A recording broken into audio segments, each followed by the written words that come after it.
आज की ये क्लास है BSc first year first semester के लिए, जिसमें मैं आज डिस्कस करने वाला हूँ बॉटनी का क्वेश्चन पेपर। ये क्वेश्चन पेपर अभी हाल ही में सुहेल देव यूनिवर्सिटी द्वारा आयोजित कराया गया है। ऐसे छात्र छात्राएँ जो इस बार बीएससी फर्स्ट ईयर में है और उनका फर्स्ट सेमेस्टर है, जिन्होंने बॉटनी को मेजर विषय के रूप में चूज किया है, उनके लिए आज का ये क्लास बहुत ही इंपॉर्टेंट रहेगा। दोस्तों, इस क्वेश्चन पेपर में आपको देखने को मिलेंगे बहुत ही इंपॉर्टेंट क्वेश्चंस जो सभी हमारे मॉडल पेपर से ही आए थे। और आपको एक चीज़ और बता दें, इस क्वेश्चन पेपर में आपको ये जानकारी भी मिलेगी कि किस टाइप के क्वेश्चंस पूछे जा रहे हैं और कौन से यूनिट से ज़्यादातर प्रश्न आ रहा है। तो आज का ये क्वेश्चन पेपर हम सॉल्व कराने का प्रयास करेंगे, पूरा का पूरा सोल्यूशन देने का मेरा प्रयास रहेगा। चलिए क्लास को स्टार्ट करते हैं। सभी लोगों से निवेदन है, जोरदार तरीके से वीडियो को शेयर कर दीजिएगा और जो भी छात्र छात्राएँ हमारे इस चैनल पर नए आए हैं, प्लीज़ चैनल को सब्सक्राइब जरूर कर लीजिएगा। ओके, चलिए। तो दोस्तों, बॉटनी जो आपको फर्स्ट सेमेस्टर में है, उसका पेपर टाइटल है माइक्रोबायोलॉजी एंड प्लांट पैथोलॉजी।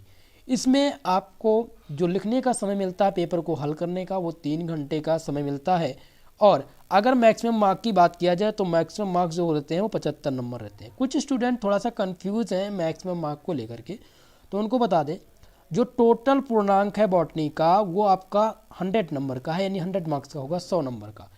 अब 75 नंबर तो आपकी थ्योरी हो जाती है और जो बच्चा आपका 25 नंबर वो आपको मिड टर्म एग्ज़ाम और आपके प्रैक्टिकल के मार्क्स इसमें जुड़ते हैं। ठीक है, तो टोटल पूर्णांक जो आपका हो जाता है वो 100 मार्क्स का हो जाता है। इतनी बात आपको ध्यान रखना है, तो कोई कन्फ्यूज़न नहीं है। हाँ, कुछ यूनिवर्सिटी यानी कि सिद्धार्थ यूनिवर्सिटी की अगर बात कर लें तो सिद्धार्थ यूनिवर्सिटी में क्या है कि 50 नंबर का टोटल पूर्णांक है। उनका जो 50 नंबर रहेगा वो मिड टर्म एग्ज़ाम और बाकी आपका जो प्रैक्टिकल होगा उससे ऐड होगा। ठीक है, चलिए, और बाकी में सभी का 75 ही रहेगा। चलिए दोस्तों, क्लास को स्टार्ट करते हैं। तो इसमें दोस्तों सबसे पहले आपको क्या करना है कि जो इसमें निर्देश दिए गए हैं, निर्देश को पढ़ करके ही पेपर को सॉल्व करना है। अब बात करते हैं आपके पेपर पैटर्न की। तो जो पेपर लिखित मोड में आता है वो आपका सेक्शन वाइज आता है, सेक्शन ए, सेक्शन बी और सेक्शन सी।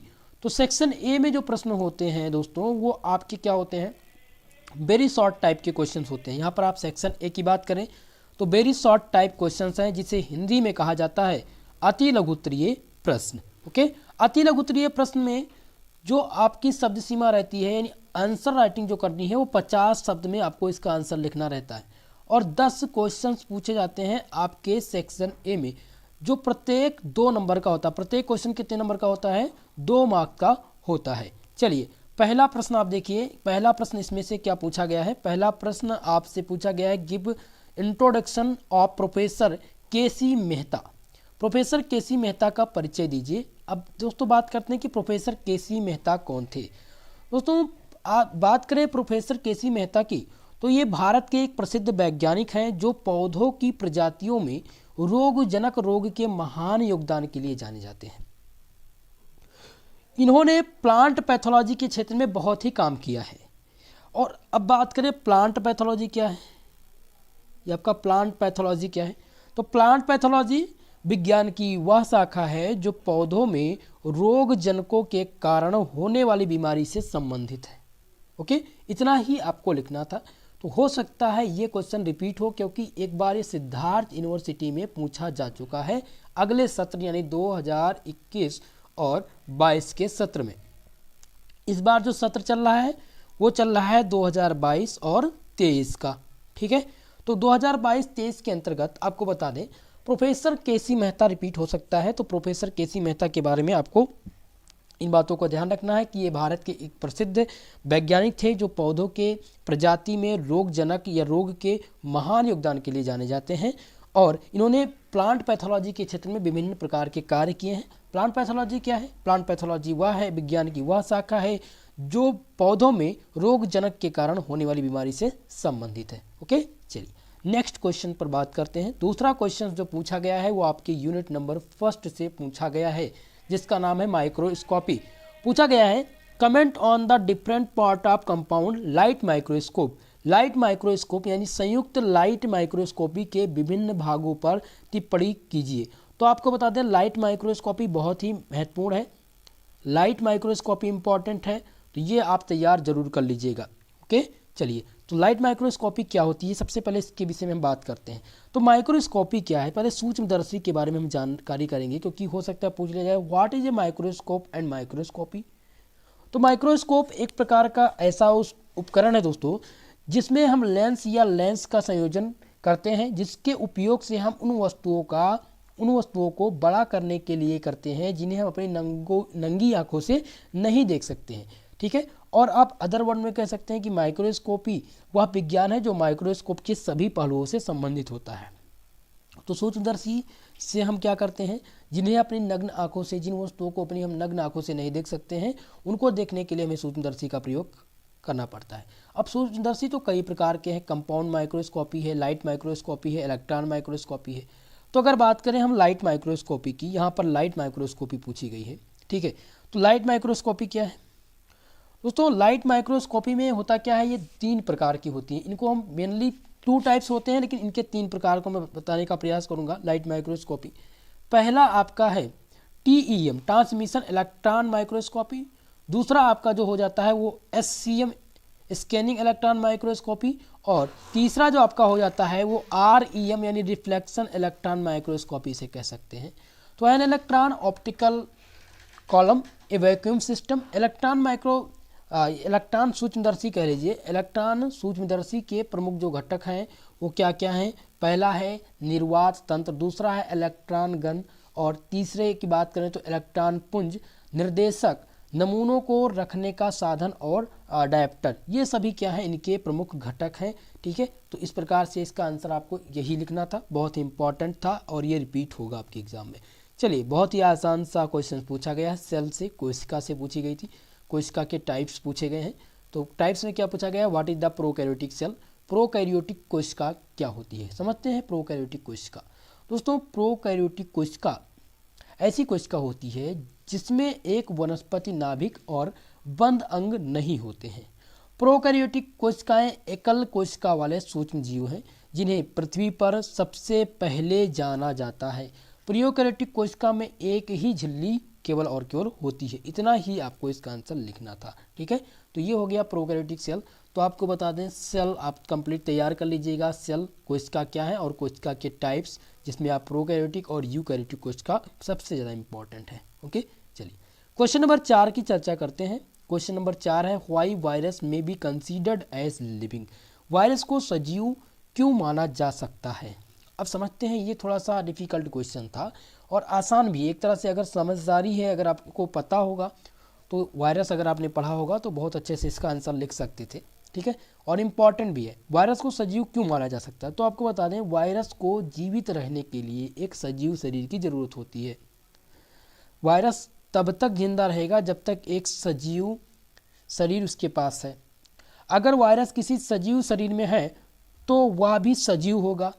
अगर वायरस जैसे कि किसी जिंदे इंसान के अंदर है तब वह भी क्या होगा, वह भी सजीव होगा। लेकिन अगर वह निर्जीव शरीर में है तो वह निर्जीव हो जाएगा। इसी कारण हम क्या कहते हैं, वायरस को सजीव, इसी कारण हम वायरस को सजीव मानते हैं। ठीक है, ये आप कह सकते हैं कि इसी कारण हम वायरस को सजीव और निर्जीव के बीच की कड़ी मानते हैं। ओके, तो इस प्रकार से आपको यहाँ पर इसका आंसर लिखना था। नेक्स्ट प्रश्न देखिए, क्वेश्चन नंबर 5 पूछा गया है। क्वेश्चन नंबर 5 आपका क्या पूछा गया है?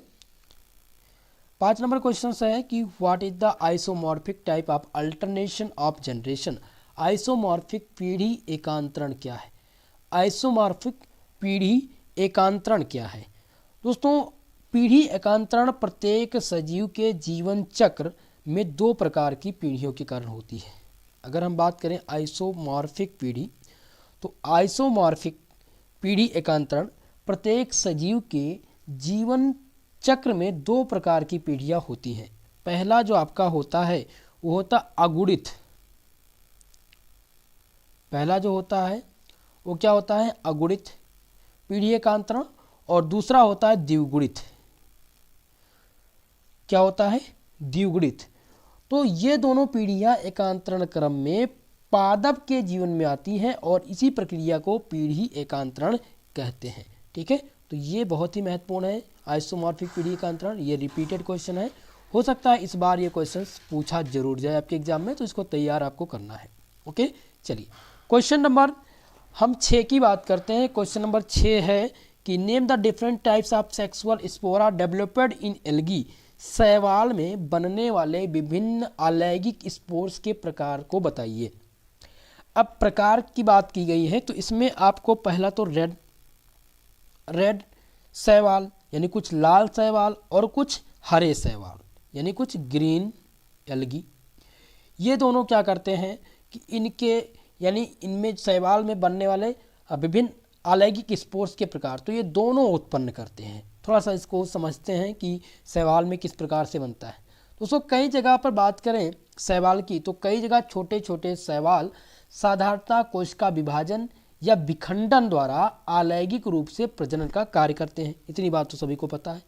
कुछ लाल शैवाल क्या करते हैं, कुछ लाल शैवाल पैदा करते हैं मोनोस्पोर्स। जो लाल शैवाल हैं वो क्या करते हैं, कुछ पैदा करते हैं मोनोस्पोर्स पैदा करते हैं। अब मोनोस्पोर्स क्या है, दीवारों से घिरे बिना कासाम्बिक गोलाकार संरचना, उसे क्या कहते हैं, उसे कहते हैं मोनोस्पोर्स।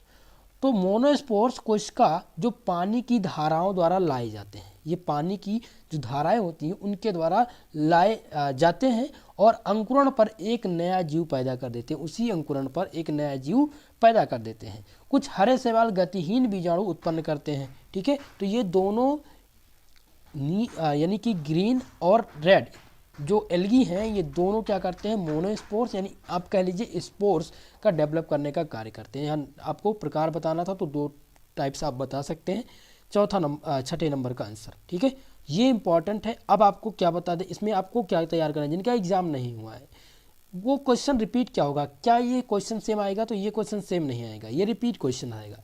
इसमें आपको तैयार करनी है ग्रीन और रेड एल्गी, ग्रीन और रेड एल्गी तैयार करनी है पूरा का पूरा, बहुत ही महत्वपूर्ण है, ये दोनों तैयार कर लीजिएगा। ओके, चलिए अब नेक्स्ट प्रश्न देखिए। क्वेश्चन नंबर 7 क्या पूछा गया है। क्वेश्चन नंबर 7 पूछा गया था कवकों में पाए जाने वाले कवक पर टिप्पणी लिखिए, यानी comment on the hypha found in fungi.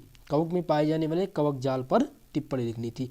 तो ये मोस्ट इंपॉर्टेंट है दोस्तों, इसको आप रिपीट कर लीजिएगा। क्वेश्चन नंबर 8 की चर्चा करते हैं।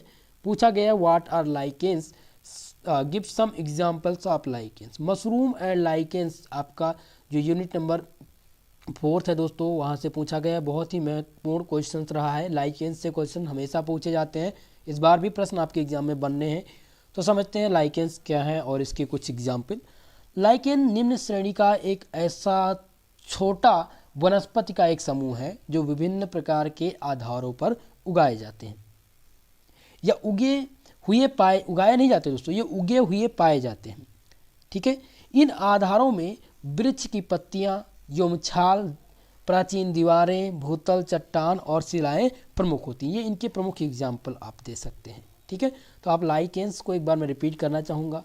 लाइकेंस निम्न श्रेणी का एक ऐसा छोटा वनस्पति जात का समूह होता है जो विभिन्न प्रकार के आधारों पर उगे हुए पाए जाते हैं। ओके, जैसे आप कह लीजिए, आप एग्जाम्पल में कह सकते हैं वृक्ष है हो गया, वृक्ष की पत्तियाँ, वृक्ष की छाल, प्राचीन दीवारें, भूतल, चट्टान और शिलाएं। ओके, इस प्रकार से यहाँ पर ये उगे होते हैं। चलिए, तो ये प्रश्न इंपॉर्टेंट है, 8 नंबर प्रश्न। अब 9 नंबर प्रश्न आपका है जो सबसे कॉमन क्वेश्चन रहा है और मॉडल पेपर का प्रश्न रहा है दोस्तों। What is coach postulate. जो कोच का पास्टुलेट्स है, कोच की अवधारणा क्या है। तो कोच की एक 4 प्रमुख अवधारणा थी जिन्हें एक प्रेरक सूक्ष्म जीव और एक बीमारी के बीच का कार्यात्मक संबंध स्थापित करने के लिए बनाया गया था या डिजाइन किया गया था। ये पास्टुलेट रॉबर्ट कोच और फ्रेडरिक लोफर द्वारा तैयार किया गया था। किसके द्वारा, रॉबर्ट कोच और फ्रेडरिक लोफर द्वारा कोच पास्टुलेट तैयार किया गया था। और ये क्यों तैयार किया गया था, ये एक सूक्ष्म जीव और एक बीमारी के बीच का जो कारण है उस संबंध को स्थापित करने के लिए इसका निर्माण किया गया था।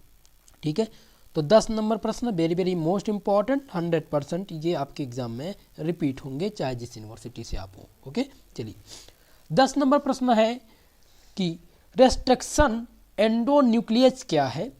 बहुत ही इंपॉर्टेंट है, 10 नंबर प्रश्न। हो सकता है रिपीट हो लेकिन ये कॉमन क्वेश्चंस नहीं रहा है, ये अभी तक किसी भी यूनिवर्सिटी में नहीं पूछा गया है, इस बार ये केवल हाँ, सुहेलदेव यूनिवर्सिटी में पूछा गया। तो आपके पास अगर नोट्स में क्वेश्चन मिलेगा तो आप तैयार जरूर कर लीजिएगा। ओके, चलिए अब हम बात करते हैं सेक्शन बी के प्रश्नों की। सेक्शन बी में जो प्रश्न पूछे जाते हैं वो शॉर्ट आंसर टाइप क्वेश्चंस होते हैं, जिनमें अगर क्वेश्चन की बात करें तो 9 क्वेश्चन पूछे जाते हैं, जिनमें से आपको 5 का आंसर देना रहता है। ओके, और प्रत्येक क्वेश्चन की बात किया जाए तो ये 5 नंबर का माफ करेगा 7 नंबर का प्रत्येक क्वेश्चन होता है, यानी कि सेक्शन बी आपका टोटल 35 नंबर का होता है। इसकी शब्द सीमा जो रहेगी वो 200 शब्द रहेगी। 200 शब्दों में इसका आंसर आपको लिखना रहता है। ठीक है, चलिए अब यहाँ पर हम चर्चा करते हैं प्रश्न कैसे पूछे गए हैं। पहला प्रश्न आप देखिए जो पूछा गया है कि explain about the structure of bacterial cell, जीवाणु कोशिका के विषय में वर्णन कीजिए। बहुत ही महत्वपूर्ण प्रश्न है ये और इस बार पूछा गया है। सभी एग्जाम में रिपीट होंगे, सभी के चाहे जिस यूनिवर्सिटी से हो। तो क्वेश्चन नंबर 2 आप तैयार कर लीजिएगा, जीवाणु कोशिका बहुत ही महत्वपूर्ण है।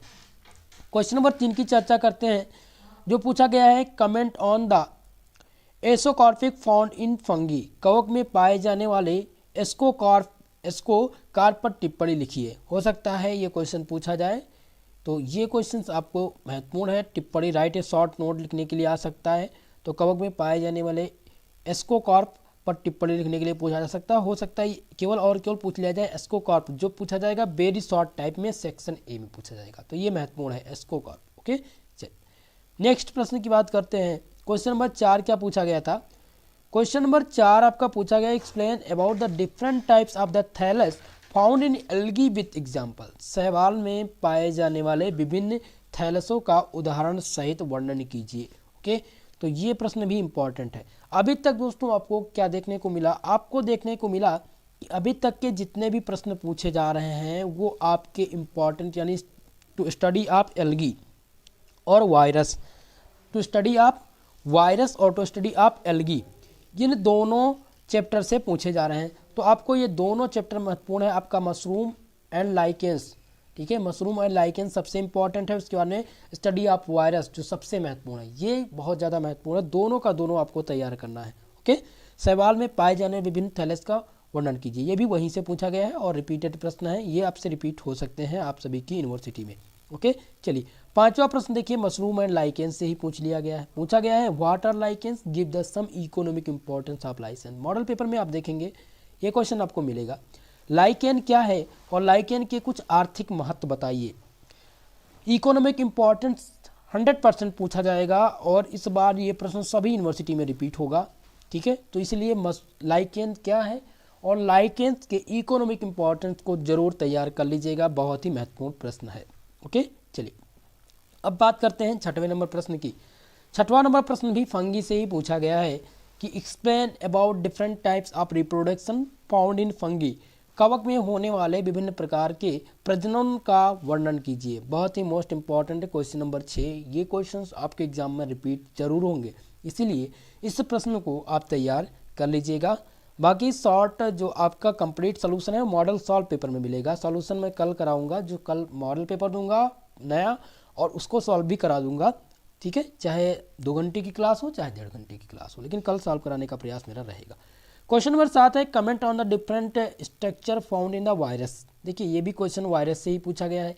एक विषाणु में पाए जाने वाले विभिन्न संरचनाओं का वर्णन कीजिए। बहुत ही महत्वपूर्ण क्वेश्चन है क्वेश्चन नंबर 7। ये क्वेश्चन रिपीट हो सकता है, इसलिए इस क्वेश्चन को जरूर तैयार करिएगा। क्वेश्चन नंबर 8 देखिए, पूछा गया था give the different step use in technique and genetic engineering. ये क्वेश्चन नया है और ये रिपीट नहीं हुआ है। अनुवांशिक प्रौद्योगिकी में प्रयोग किए जाने वाले विभिन्न क्रमों का वर्णन कीजिए। तो इस क्वेश्चन अगर नोट्स है तो ये क्वेश्चन तैयार करेगा, वरना रहने दीजिएगा, ये आपके एग्जाम में रिपीट नहीं होंगे। ठीक है, चलिए 9 नंबर प्रश्न आपसे पूछा गया है give different method to control the plant pathogenesis. रोग पौधों में रोग जनकों के नियंत्रण की विभिन्न विधियां बताइए। क्वेश्चन नंबर 9 ये आपके लिए इम्पॉर्टेंट है, ये आप रिपीट जरूर कर लीजिएगा, तैयार कर लीजिएगा। हो सकता है ये अवध यूनिवर्सिटी में इस बार पूछा जाए और वीर बहादुर पूर्वांचल यूनिवर्सिटी में भी आने की संभावना है, इसलिए इसको तैयार आप कर लीजिएगा। ठीक है, चलिए तो ये आपका सेक्शन बी यहाँ पर समाप्त होता है। अब बात करेंगे सेक्शन सी के प्रश्नों की। सेक्शन सी यानी खंड सा जिसमें लॉन्ग टाइप क्वेश्चंस आपके पूछे जाते हैं, जिसे हिंदी में कहा जाता है दीर्घ उत्तरीय प्रश्न। इसमें जो क्वेश्चंस आपको हल करने हैं, केवल और केवल 2 प्रश्न हल करने हैं और प्रत्येक क्वेश्चन 10 नंबर का रहेगा। और इसकी शब्द सीमा की बात करें इस क्वेश्चन की, इस सेक्शन की, तो शब्द सीमा जो रहेगी वो 500 शब्द रहेगी। 500 शब्दों में इसका आपको आंसर लिखना है। ठीक है, चलिए आगे बढ़ेंगे और अगले प्रश्न को सॉल्व करते हैं। अगला प्रश्न देखिए क्या है, 10 नंबर प्रश्न, सेक्शन सी का है 10 नंबर प्रश्न। ठीक है, तो 10 नंबर प्रश्न क्या पूछा गया है, explain about the different types of nutrition and reproduction found in bacteria. 100% बहुत ही इंपॉर्टेंट क्वेश्चन रहा है और ये रिपीटेड प्रश्न है दोस्तों। ठीक है, अभी तक आपको बैक्टीरिया, वायरस और एल्गी से ही क्वेश्चन मिल पा रहे हैं। ठीक है, क्योंकि ये सभी रिपीटेड है और इम्पॉर्टेंट है। आपका यूनिट नंबर 3, यूनिट नंबर 4 ये बहुत ही महत्वपूर्ण है आपके एग्जाम में। यहाँ से सबसे ज़्यादा प्रश्न पूछे गए हैं। ठीक है, तो ये आप तैयार कर लीजिएगा। जीवाणु में होने वाले विभिन्न प्रकार के पोषण व जनन की विधियों का वर्णन करना है, इंपॉर्टेंट है आपके लिए। क्वेश्चन नंबर 11 है, give the structure of any, माफ करिएगा, one virus, explain the different types of life cycle found in the virus. किसी एक जीवाणु की संरचना बताइए, जीवाणुओं में पाए जाने वाले विभिन्न जीवन चक्रों का वर्णन कीजिए। आपको बताना है कि किसी भी विषाणु की संरचना आपको बनानी है और विषाणु में जो पाए जाने वाले विभिन्न जीवन चक्र हैं उनका वर्णन करना, लाइफ साइकिल बताना है। Question number 11 very very most important 100% repeated प्रश्न है, ये जरूर तैयार कर लीजिएगा। अब इस क्वेश्चन को देखने के बाद दोस्तों कल आपको जब एक नया मॉडल पेपर मिलेगा तो एक नए फॉर्म में मिलेगा, जो ये मानकर चलिए अगर वो मॉडल पेपर आप तैयार करते हैं तो आपका 100% आप ये मानकर चलिएगा 85% आपको क्वेश्चंस उसी मॉडल पेपर से मिल जाएंगे, चाहे जिस यूनिवर्सिटी से रहेंगे। ठीक है, चलिए क्वेश्चन नंबर 12 की चर्चा करते हैं। क्वेश्चन नंबर 12 पूछा गया है मॉडल पेपर से ही ये question, give the structure, reproduction and some example of blue green algae. नील हरित शैवाल की संरचना आपको बनानी है, इसके जनन व इसके उदाहरण भी बताने हैं। बहुत ही इंपॉर्टेंट रहेगा, 100% ये क्वेश्चन सभी यूनिवर्सिटी में रिपीट होंगे, बहुत ही महत्वपूर्ण प्रश्न है। ओके, क्वेश्चन नंबर 13 की चर्चा करते हैं। क्वेश्चन नंबर 13 है, give the general characters method of the reproduction and example of the ascomycetes and basidiomycetes. ठीक है, एस्कोमाइसिटीज एंड बेसोडोमाइसिटीज। तो एस्कोमाइसिटीज और बेसोडोमाइसिटीज के समान लक्षण, जनन की विधियाँ और कुछ एग्जाम्पल बताने हैं। क्वेश्चन नंबर 13 हो सकता है ये क्वेश्चन पूछा जाए, लेकिन ये लॉन्ग में आपके एग्जाम में नहीं पूछा जाएगा। अवध यूनिवर्सिटी से हो या आप वीर बहादुर पूर्वांचल यूनिवर्सिटी से हो या फिर बुंदेलखंड यूनिवर्सिटी की बात करें या फिर आप डीडीयू यूनिवर्सिटी से हो। डीडीयू यूनिवर्सिटी में 6 प्रश्न आने हैं दोस्तों जो लॉन्ग टाइप के पूछे जाएंगे, हो सकता है उसमें पूछ लिया जाए और बाकी आप में ये क्वेश्चन शॉर्ट में पूछा जाएगा, लेकिन आपके लिए महत्वपूर्ण है, तैयार आप लोग को जरूर करना है। तो पूरा का पूरा क्वेश्चन पेपर आप लोग सॉल्व करने का एक बार खुद से प्रयास करेंगे, सभी स्टूडेंट जिनका परीक्षा अभी नहीं हुआ है। और आपको बता दें मॉडल पेपर एक नया आपको जल्द ही मिलेगा जो आपके लिए रामबाण सिद्ध होगा, बहुत ही इंपॉर्टेंट रहेगा ये मॉडल पेपर। सभी लोग क्लास नियमित आप लोग आइए, कल से प्रयास रहेगा कि केमिस्ट्री, जूलॉजी और बॉटनी की क्लास नियमित चलेगी। जो स्टूडेंट हमारे फर्स्ट सेमेस्टर के मैथ से हैं और फिजिक्स से हैं उनको मैं बता देना चाहता हूँ, कल से दोस्तों आप लोग की भी क्लास सुबह 7 बजे से संचालित होगी। सुबह 7 बजे डेली आपकी क्लास होगी, चाहे उसमें इंपॉर्टेंट क्वेश्चन की चर्चा की जाए, चाहे थ्योरी की या फिर क्वेश्चन पेपर की। ठीक है, तो डेली आप लोग सुबह 7 बजे लाइव आने का प्रयास करिएगा। ओके, अभी तक क्लास नहीं हो पा रही थी, इसके लिए मैं माफ़ी चाहूँगा। आप लोगों से मैंने कई दिन वादा किया कि मैं मॉर्निंग में क्लास लगाऊंगा, लेकिन अस्वस्थ होने के कारण मैं क्लास नहीं लगा पा रहा था। तो मेरा प्रयास है कल से क्लास ज़रूर आप लोग को मिलेगा, टाइमली मिलेगा, जो आपको टाइम टेबल दिया गया है। जैसा कि मेरा प्रयास यह है कि सुबह 7 बजे आप लोग की क्लास होगी, यानी फर्स्ट सेमेस्टर मैथ या फिजिक्स की 8 बजे सुबह जो थर्ड सेमेस्टर के स्टूडेंट हैं उनके लिए फिजिक्स और मैथ की क्लास होगी। बाकी रोज़ शाम 6 बजे आप लोग की जूलॉजी और बॉटनी चलेगी, एक दिन जूलॉजी एक दिन बॉटनी चलेगी। 7 बजे आपकी डेली केमिस्ट्री की क्लास होगी जिसमें हम इंपॉर्टेंट क्वेश्चंस और महासंग्राम रिवीजन क्लास लेकर के आएंगे। बाकी थर्ड सेमेस्टर स्टूडेंट के लिए बता दें आपकी क्लास रोज़ नियमित 8 बजे, रोज़ रात 8 बजे आपकी केमिस्ट्री की क्लास होगी जिसमें महासंग्राम रिवीजन क्लास के तौर पर मैं क्लास ला रहा हूँ। और 9 बजे आपको डेली क्लास मिलेगी जिसमें बॉटनी और जूलॉजी की महासंग्राम रिवीजन क्लास और इंपॉर्टेंट क्वेश्चन आंसर की चर्चा की जाएगी। ठीक है दोस्तों, तो आज की ये क्लास कैसी रही कमेंट सेशन में कमेंट करके जरूर बताइएगा। आज के लिए बस इतना ही, मिलते हैं नेक्स्ट वीडियो में, तब तक के लिए जय हिंद जय भारत।